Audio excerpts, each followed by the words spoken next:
반갑습니다. 내일이 추수감사절인데요. 오늘 전날임에도 불구하고 2부, 추수감사절 2부인데 예배의 자리를 지키시는 여러분들이 참 자랑스럽고 더 반갑습니다. 여러분들 축복하고 환영합니다.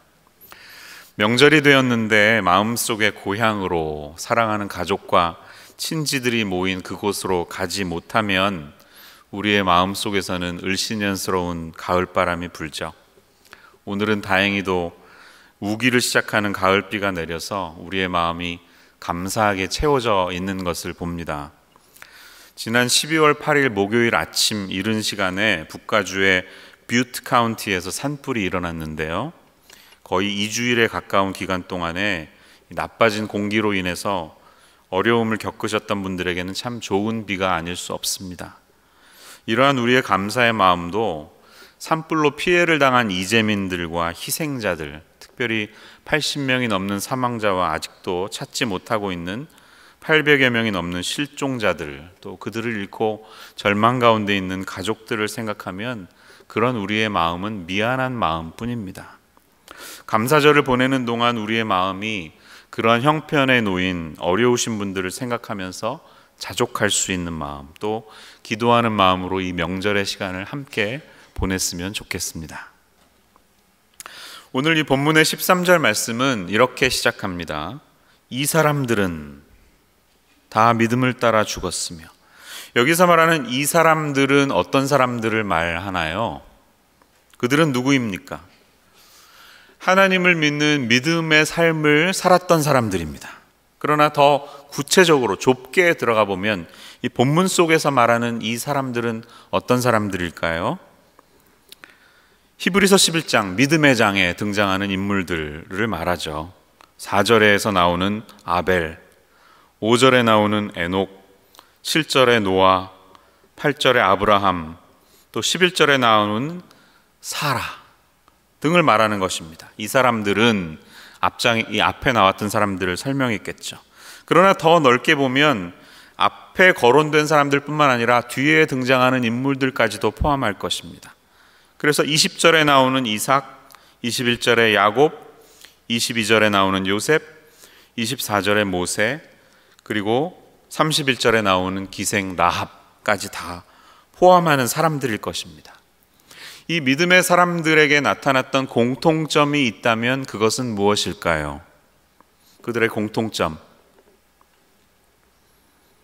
히브리 말을 했다? They spoke Hebrew. 그것도 맞는데요.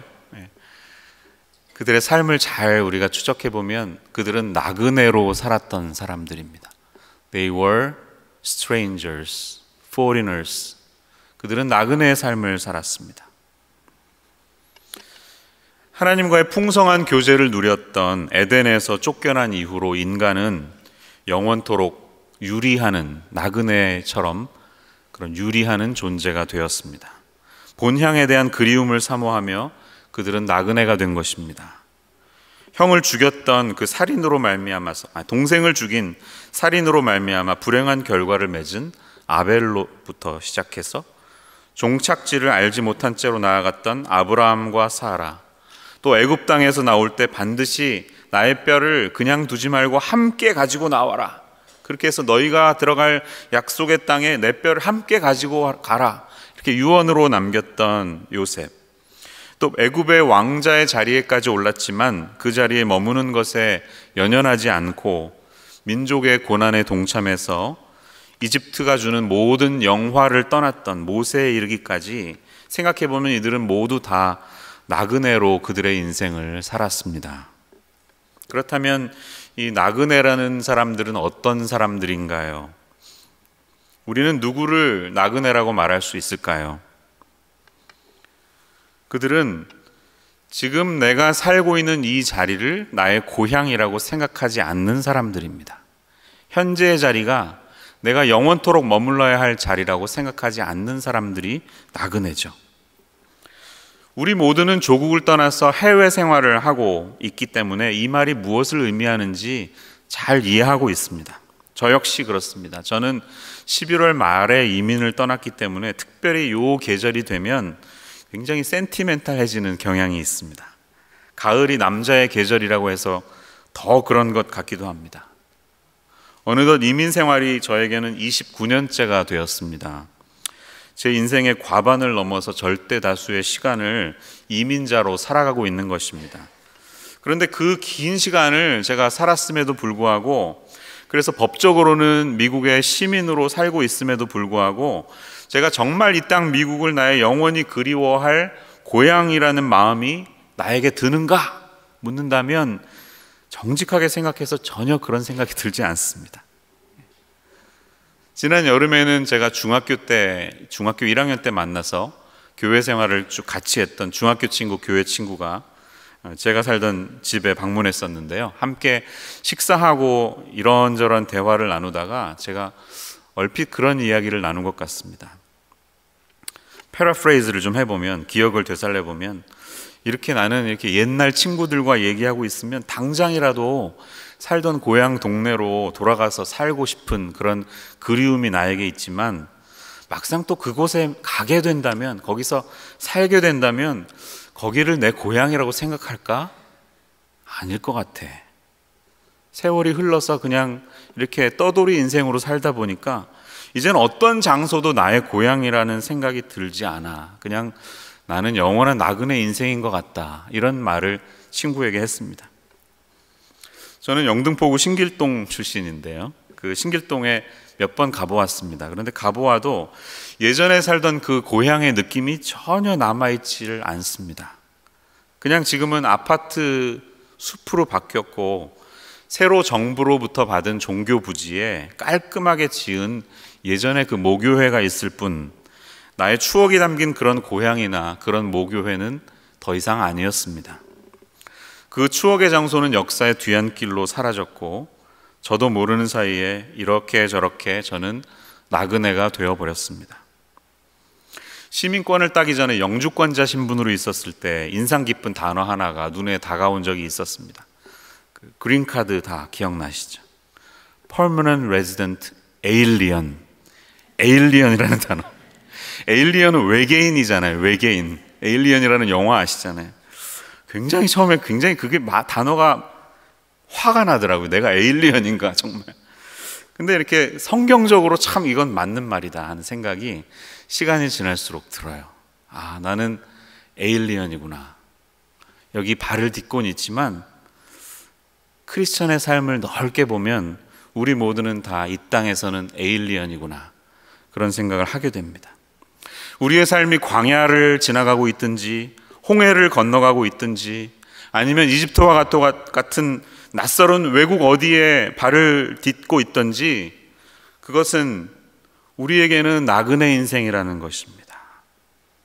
신앙의 나그네들은 우리가 발을 딛고 있는 그 땅에 머물 수 없는 존재라는 것을 우리가 기억해야 된다는 말이죠. 그러면 이 믿음의 나그네 삶을 살았던 사람들은 어떤 자세로 살았나요? 오늘 이 4절의 이 짧은 본문 속에서 어떤 사실을 발견할 수 있을까요? 두 가지를 볼 수가 있는데, 첫 번째로 이 믿음의 나그네들은 시공간의 한계를 초월하는 믿음의 눈을 가진 사람들이었습니다. 그들은 시공간의 한계를 초월하는 믿음의 눈을 갖고 있었습니다. 13절을 다시 보십시오. 이 사람들은 다 믿음을 따라 죽었으며 약속을 받지 못하였으되, 그 다음 뭐라고 그랬죠? 그것들을 멀리서 보고 환영하며,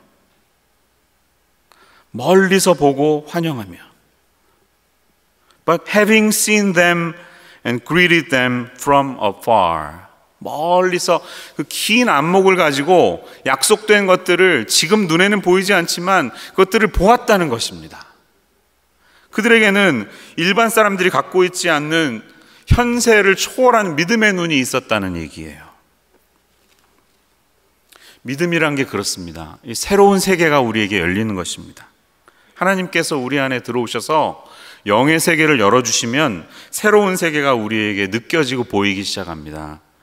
지혜와 계시의 성령님께서 우리에게 찾아오시면 이전에 수십 번씩 그냥 소설책 읽듯이 읽었던 이 말씀들도 어느덧 나도 모르는 사이에 그것이 나에게 말씀하시는, 나에게 찾아와셔서 내게 말씀하시는 놀라운 본문으로 변하기 시작합니다. 전에 읽을 때는 아무 의미가 없었던 것 같은 그 길이 지혜와 계시의 영이 우리와 함께 하시니까 광야에서 얻는 만나와 샘물 속에 반석에서 솟아나는 샘물처럼 우리에게 다가오는 그런 놀라운 일들이 우리 안에 생겨나기 시작합니다.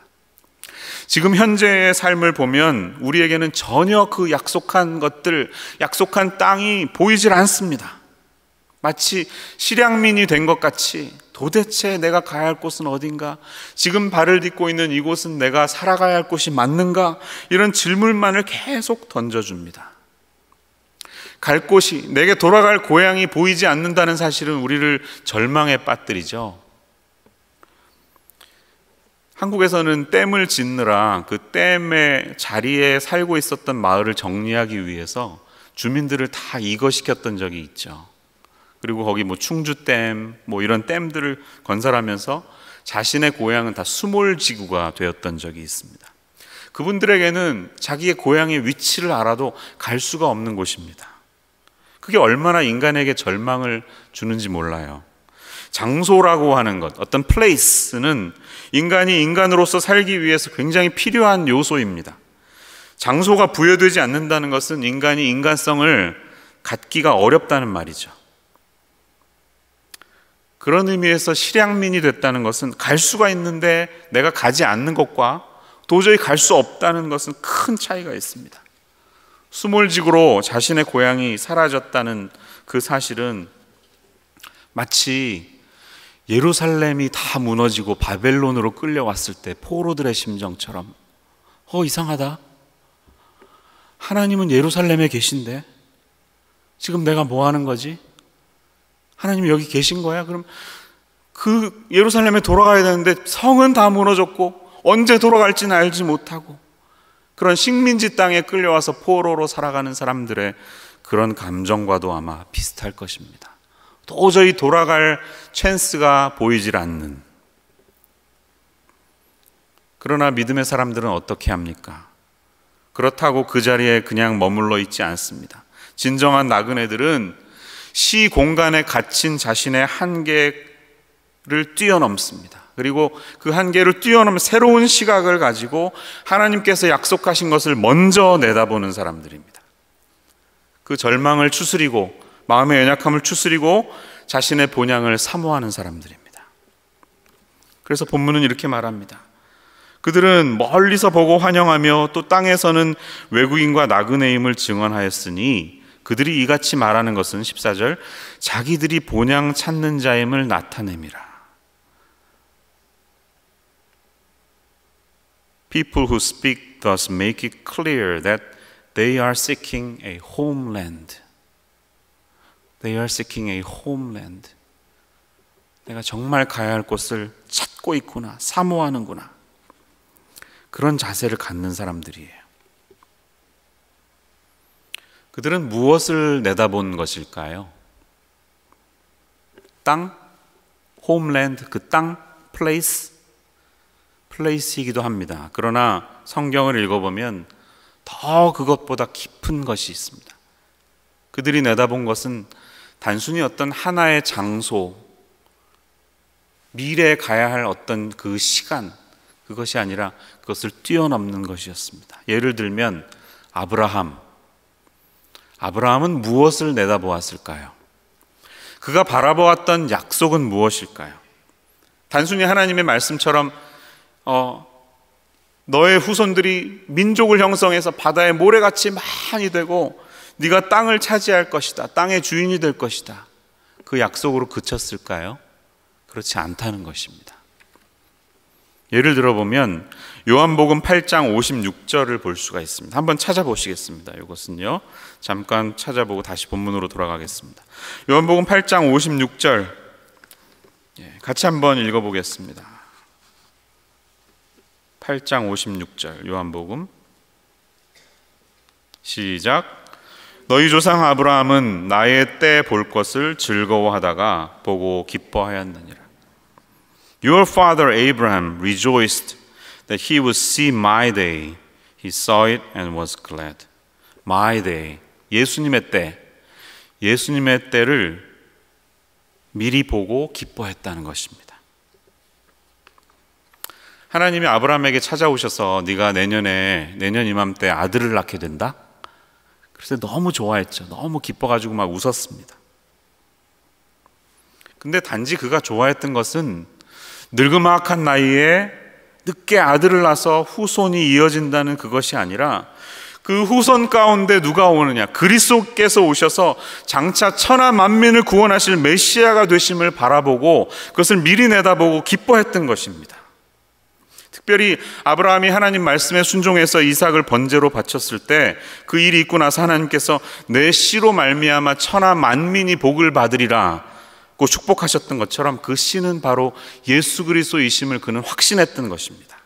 아브라함은 믿음으로 이 예수님을 통해서 이루실 구원의 역사, 인류에게 이루어질 하나님의 구원을 내다보면서 즐거워하다가 보고 기뻐했던 것을 오늘 주님께서 우리에게 가르쳐 주시는 거예요. 이 땅에 나그네 되신 여기 앉아 계신 성도님들 한 분 한 분의 인생 속에도 이렇게 시 공간을 초월하는 믿음의 눈으로 우리의 구원자이신 예수 그리스도를 바라보시는 은혜가 있으시기를 주의 이름으로 축원합니다.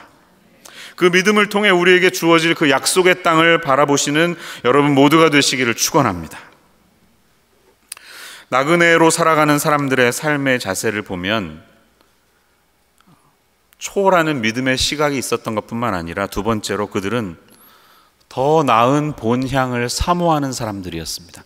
더 나은 본향이 있음을 믿고 그것을 사모했습니다. 다시 오늘 본문으로 가보세요. 히브리서 11장으로 가시면 15절 16절 보겠습니다. 그들이 나온 바 본향을 생각하였더라면 돌아갈 기회가 있었으려니와, 여기서 말하는 본향은 살았던 곳입니다. 원래 살던 곳. 그러나 16절 그들이 이제는 더 나은 본향을 사모하니 라고 말합니다. They desire a better country that is a heavenly one. 곧 하늘에 있는 것이라. 그들은 더 나은 본향을 사모하는 시각이 그들에게 있었다는 거예요. 좋은 의미에서 비교의식을 가졌다는 겁니다. 이 땅에서 사는 삶은 내가 영원한 세계에서 얻게 될 그 영광의 풍성함과는 비교할 수 없다. 이 말씀을 자신에게 주신 말씀으로 붙들었습니다. 로마서 8장 18절의 말씀처럼 생각건대 현재의 고난은 장차 우리에게 나타날 영광과 비교할 수 없도다. 바울이 외쳤던 것처럼 이 믿음의 나그네들은 이 땅의 삶과 장차 올 삶의 그 영광의 풍성함을 비교할 수 있었던 사람이라는 거예요. 그들은 자신들에게 앞으로 오게 될 영광의 세계를 한 번도 잊지 않는 사람들이었습니다. 그래서 기꺼이 현재 받고 있는 수모를 장차 나타날 영광을 위해 기꺼이 감당하는 사람들이었습니다. 모세를 생각해 볼까요? 모세 역시 큰 수모를 견뎠죠. 히브리서 11장 뒤쪽에 나오는 모세를 읽어보십시오. 24절부터 보세요. 믿음으로 모세는 장성하여 바로의 공주의 아들이라 칭함받기를 거절하고 도리어 하나님의 백성과 함께 고난받기를 잠시 죄악의 낙을 누리는 것보다 더 좋아하고 그리스도를 위하여 받는 수모를 애굽의 모든 보화보다 더 큰 재물로 여겼으니 이는 상주심을 바라봄이라. 아멘. 그는 그에게 찾아왔던 수모, 어려움을 견뎠습니다. 근데 누구를 위해서 견뎠다고요? 26절 그리스도를 위하여 받는 수모를. 모세가 예수님을 본 적이 있었나요? 살아생전에? 아니요. 믿음으로 본 거예요. 아브라함이 믿음으로 예수 그리스도를 본 것처럼 모세 역시 예수 그리스도를 바라본 것입니다. 아, 나에게 이 영광의 시간이 찾아오는구나. 그것을 알고 기꺼이 그에게 찾아왔던 모든 고통들을 견뎠던 나그네 인생을 살았던 것입니다. 이집트의 왕위를 떠나서 40년 동안에 방황했던 나그네의 삶을 떠올려 보세요. 이후에 백성들을 이끌고 출애굽하는 나머지 40년의 기간을 떠올려 보세요. 그것이 어찌 고통스러운 일이 아니었겠습니까? 이전 40년에 비하면. 예수님을 생각해 보십시오. 예수님 역시 생각해 보면 철저한 나그네 삶을 사셨던 분입니다. 하늘 보좌 영광의 자리를 떠나셔서 이 땅에 이민 오셨던 분입니다. 이민자로 살아가셨습니다.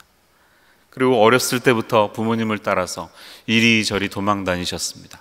헤롯이 모든 아기들을 죽일 수 있다고 하니까 이집트로 잠깐 동안 이사 가셔서 살았던 적도 있었습니다.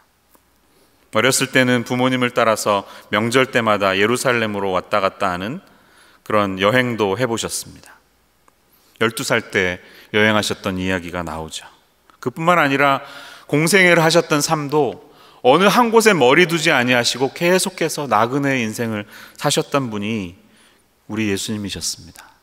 그 예수님은 어떻게 하셨나요? 뒤로 좀 가보세요. 히브리서 12장으로 가시면 예수님에 대한 이야기가 나옵니다.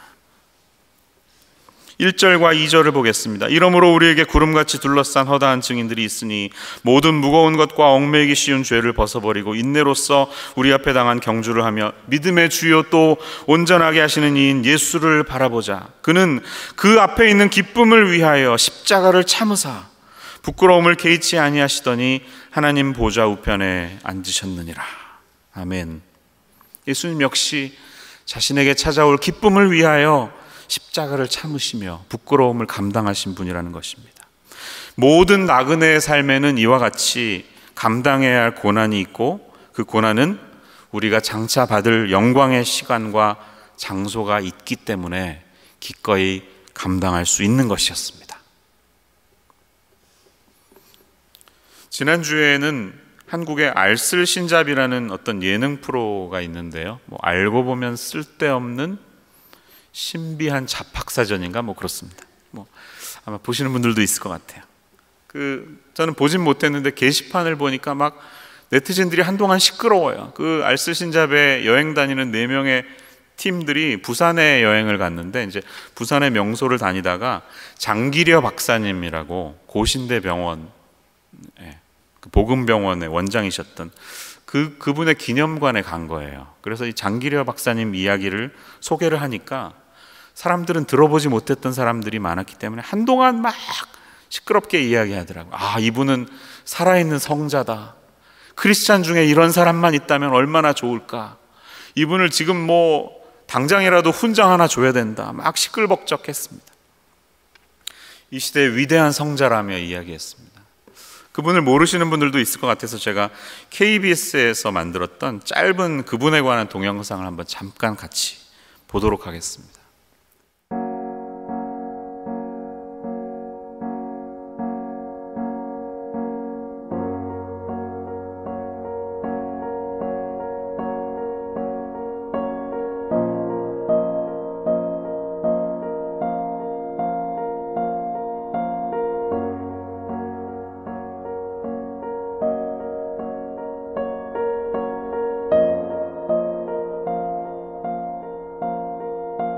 간유외과 쪽으로는 해부학이라는 그 기초 학문부터 수술을 끝내는 마지막 그 기술에 이르기까지 모든 것을 다 이제 장기려 선생님을 통해서 밝혀지고 또 정립이 되었습니다.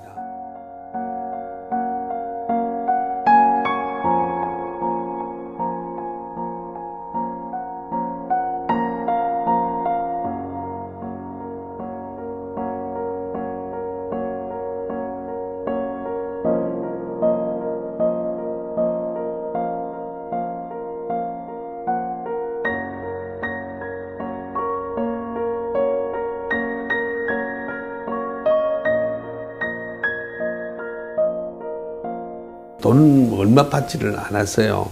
담배값 한 값보다도 더 적은 돈을 받았으니까 거의 대부분이 아주 가난한 사람들 모임이었죠.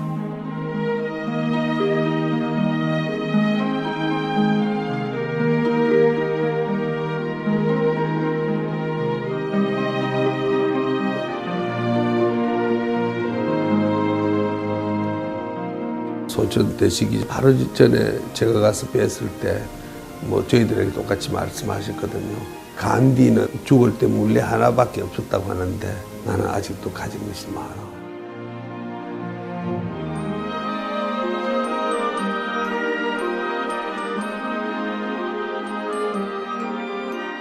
세상을 치료하며 삶으로 실천한 의사의 길. 당신의 사진 속에 대한민국의 역사가 있습니다. 그 역사를 기억합니다. 네, 이분에 관한 많은 전설과 같은 스토리들이 많이 있습니다. 북한에서는 김일성을 치료했던 적도 있을 정도로 실력 있는 의사인데 이제 남쪽에 내려오시게 되었고 분단이 되었습니다. 근데 작은 아들 하나만 데리고 와서 가족들을 다 떨어져 있게 됐던 거예요. 근데 북한에 아내가 있었는데 계속해서 재혼하라는 말들이 있었음에도 불구하고 평생 동안 결혼을 하지 않으시고 싱글로 머무셨고, 이 보건병원을 하면서 한국에 건강보험이 생기기 10년 전에 이미 아까 소개된 것처럼 청십자 의료보험이라는 것을 조직해서 한국의 의료보험의 기초를 놓았던 분, 간 절제 수술을 제일 먼저 했던 선각자이기도 했고요. 가난한 이 환자들이 돈을 낼 수가 없으면 몰래 문을 열어놓고 조용히 뒷문으로 나가세요, 길을 열어주었던 분. 어떤 환자는 너무 가난하니까 처방 전에 이 사람에게 닭 2마리를 살 수 있는 돈을 주시오, 이렇게 해서 처방전을 쓰기도 했던 성자와 같은 사람이다. 이런저런 이야기들로 시끌벅적했습니다. 참 훌륭했던 신앙인이고 신앙을 삶으로 살았던 분이라고 할 수 있는데요, 그에게서 흘러나왔던 이 놀라운 삶의 열매들은 어떤 동기에서 나왔을까요? 한국의 슈바이처라는 말을 들을 정도의 인생, 그의 인생 속에 그의 인생을 움직였던 큰 동기, 자신에게 불러일으켰던 이 열정을 일으켰던 모티베이션은 어디에서 나왔을까요? 그분은 많은 글들을 남겼는데 그분이 남긴 글 중에는 이러한 글이 있습니다. 한번 글을 올려주시죠. 나의 세계는 나의 사랑하는 곳에 있다. 그것은 나의 영원한 왕국이다. 아무도 빼앗지 못한다. 인생의 승리는 사랑하는 자에게 있다. 아무도 빼앗지 못한다. 이것이 장기려 박사님 삶 중심에 박힌 가치관이자 그의 신앙관이었습니다. 그에게는 하나님의 영원한 나라를 사모하는, 더 나은 본향을 사모하는 마음이 있었기 때문에 이 모든 일들을 감내할 수 있었던 것입니다. 부끄럽지만 우리도 흉내를 내야 되지 않을까요? 이분처럼 살겠다고 그렇게 차마 이야기는 못하겠습니다. 그러나 신앙의 이정표가 안 보일 때 우리는 이렇게 살아갔던 신앙인들의 흉내는 내야 하지 않을까, 그런 생각을 해봅니다. 더군다나 요즘 기독교 지도자들, 초대형교회 지도자들의 삶의 방식들을 보면서 더더욱 그런 회의가 많이 듭니다. 부동산, 세습, 이런 단어로 가득 채워져 있는 언론의 보도를 보면서 가슴은 찢어지는 것 같습니다. 켈빈은 언젠가 이런 말을 남겼습니다. 우리가 세상을 포기하지 않고는 하나님의 자녀로 속하지 못하며 우리가 땅 위에서 나그네로 살지 않으면 천국에서 유업이 없다는 결론을 지을 수 있다. 우리의 인생이 천국에 갔을 때 아무것도 받을 유업이 없는 것 같은 그런 삶이 아니기를 바랍니다. 이 약속의 말씀을 붙들고 우리가 이 땅에서 그 믿음을 살아낼 수 있는 믿음의 사람들 되기를 소망합니다. 이 땅에서는 적어도 예수님 때문에 포기하고 예수님 때문에 희생해야 될 부분이 우리의 삶에 있음을 기억하시는 저와 여러분 모두가 되시기를 바랍니다. 청교도들, 신앙의 자유를 찾아서 영국 성공회의 핍박을 피해 뉴잉글랜드에 1620년에 내렸던 필그램들을 기념하는 땡스기빙을 앞둔 오늘, 그 필그램의 이 단어의 의미는 일시적인, 잠정적인 그런 뜻이 있다고 합니다. 그들의 인생이 잠정적이고 일시적이라는 것을 알았던 사람이에요. 그래서 그냥 거기 머물러 있으면 대충 타협해서 그 나라에 살면 될 수 있는 것을 진정한 자유, 진정한 신앙의 완전한 그 자유를 위해서 고난을 무릅쓰고 그들은 고통을 뚫고 자신들의 믿음의 현장을 향해 달려갔던 것입니다. 그러한 모습들이 오늘 예배를 하나님께 올려드리시며 말씀 앞에 반응하기 원하시는 우리 성도님들 모두의 삶 가운데 새겨질 수 있기를 우리 주님의 이름으로 축원합니다. 기도하겠습니다.